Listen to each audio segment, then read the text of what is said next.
Hər vaxtınız xeyir olsun, dəyərli müəllimlər, müdavimlər. Mən Natəvan Camalzadə, kurikulum üzrə təlimçi, hər birinizi salamlayıram. Bildiyiniz kimi artıq sertifikasiya imtahanı yekunlaşdı. İmtahanda uğurlu qazanmış bütün müəllimlərimizi təbrik edirəm. Nəticənin neçə olmasından asılı olmayaraq 30 keçmiş müəllim, 30 balı keçmiş müəllim artıq uğurlu müəllimdir, qalib müəllimdir və növbəti mərhələyə müsahibəyə hazırlaşa bilərsiniz. Müsahibə mərhələsində keçən müəllimlərimizə bu cür sual verilib ki, həmkarlarınızla münasibəti necə qurursunuz?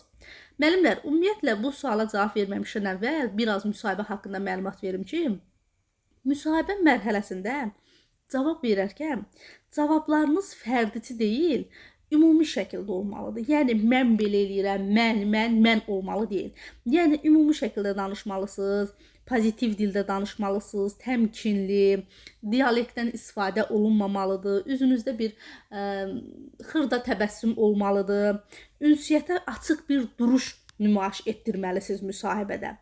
Və müsahibədə sizə suallar veriləcək. Yəni, sual verilərkən sizin burada həm emosional vəziyyətinizi yoxlayacaqlar, həm idraki qabiliyyətinizi yoxlayacaqlar. Ona görə biz müsahibəyə hər tərəfli hazırlıqlı getməliyik.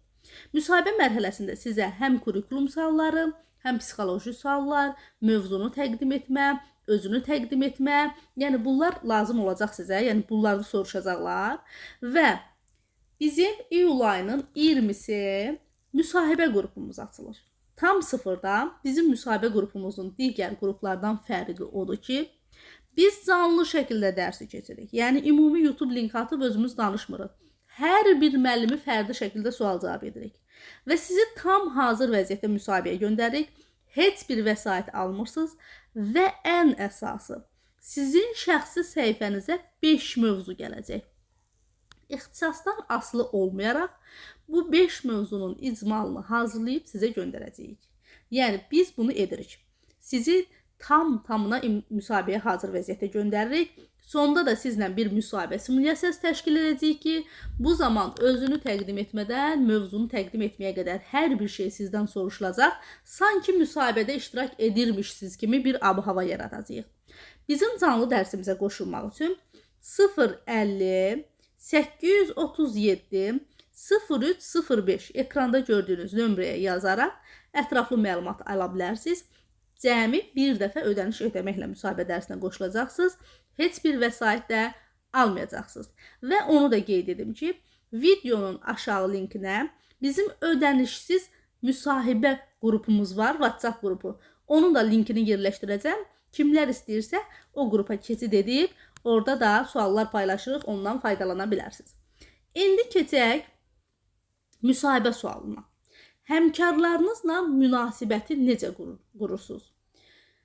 Müsahibədə bu sualı cavab verəcək müəllim təkcə fərdi peşəkarlığını yox, həm də bu kollektivlə işləmə, komanda ilə işləmə, nə bilim bu komanda işinə, kollektivlə bu əməkdaşlıq var, adaptasiya var, yəni emosional zəkası var, müəllimin etik davranış qaydası var. Bunlara nə dərəcədə əməl etdiyinizi göstərən bir sualdır. Yəni, burada sizin təkcə fərdi peşəkarcasına getdiniz, idraki fəaliyyətiniz yerində 50+ balı topladınız. Yəni, yalnız bunu yoxlamırlar. Görək bu müəllim peşəkarlığı nə səviyyədədir? Kollektivlə işləmək qabiliyyəti necədir? Emosional zəkası necədir? Etik davranış qaydalarına nə dərəcədə əməl edir? Yəni, bax, bu sual o məqsədlə sizə verilir. Siz də bunun cavabını təbii ki, yenə axıcı nitqi olmalıdır. Deyirsiniz ki, müəllim olaraq həmkarlarımla münasibətimi qarşılıqlı hörmət, sağlam əməkdaşlıq və etik çərçivədə qururam. Müəllimlərin etik davranış qaydalarına uyğun olaraq kollektivdə sağlam psixoloji mühitin qorunmasına çalışıram. Həmkarlarımın peşəkar baxışlarına və təcrübələrinə hörmətlə yanaşıram. Hər hansı bir fikir ayrılığı yarandıqda bunu emosional müstəvidə deyil, peşəkar müzakirə yolu ilə həll etməyə üstünlük verirəm. Həmişə çalışıram ki, həmkarlarımı dinləyim, onların fikirlərini təhlil edirəm və fikirlərində əgər mənim fəaliyyətimə uyğun müsbət bir fikir bildirirlərsə, təbii ki, onu mən qəbul edirəm. Həmişə həmkarlarımla çalışmışam ki, qarşılıqlı əməkdaşlıq, ünsiyyət, mehriban bir çərçivədə bunu təşkil edək. Yəni mən məktəbdə həmkarlarımla daimi pozitiv münasibət qururam, əməkdaşlıq edirəm və orada da çalışmalısınız ki, bu müəllimin etik davranış qaydasını vurğulamağa. Çünki qarşı tərəf bilsin ki, sizin kifayət qədər məlumatınız var. Müəllimin etik davranış qaydasında da mədəni davranış var. Yəni müəllim həmkarlarına münasibətdə mədəni olmalıdır.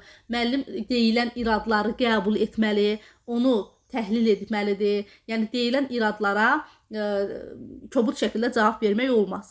Deyilən iradlar, həmkarları tərəfindən iradları qəbul edib təhlil etməli, ondan bir nəticə çıxarmalıdır. Təbii ki, bu da sizin peşəkar fəaliyyətinizə uyğun. Yəni sizin şəxsinizə irad bildirə bilməzlər.